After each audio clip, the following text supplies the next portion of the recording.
Morning po, salamat po sa Diyos. Morning na naman, salamat po sa bagong buhay.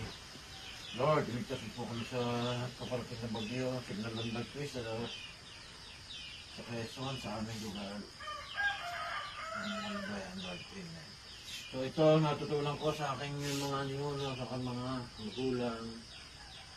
Pagkagising sa umaga, tiklopin agad ng hinigaan at huwag nang iasa sa iba.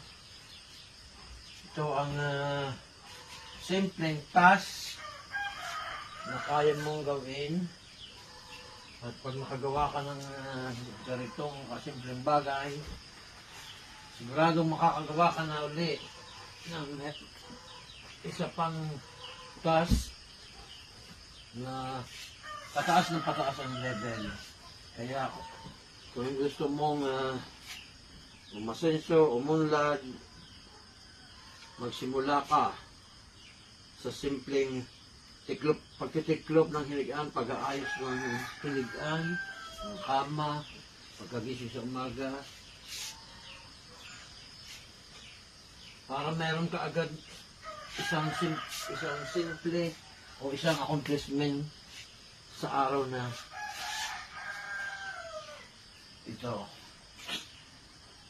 So, yun lamang, sana sa mga magulang, turuan ng kanilang mga anak na gumawa ng mga simpleng bagay. Huwag agad cellphone ang hahawakan pagising sa umaga. Huwag maging bulala at palaasa.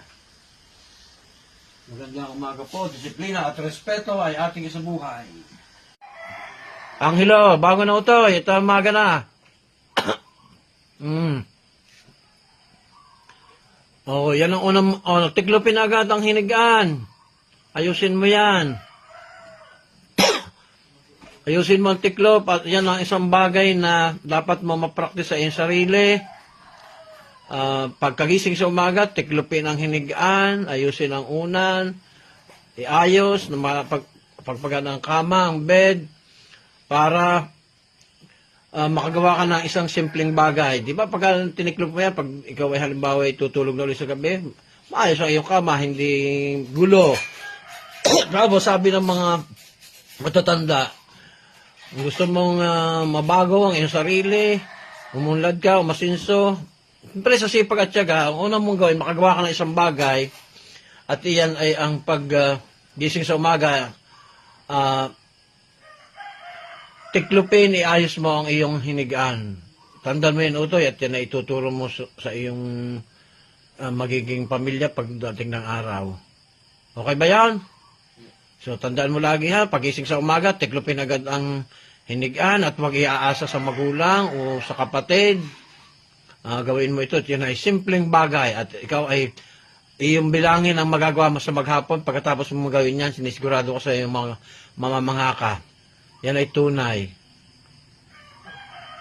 Thank you. At magkape na.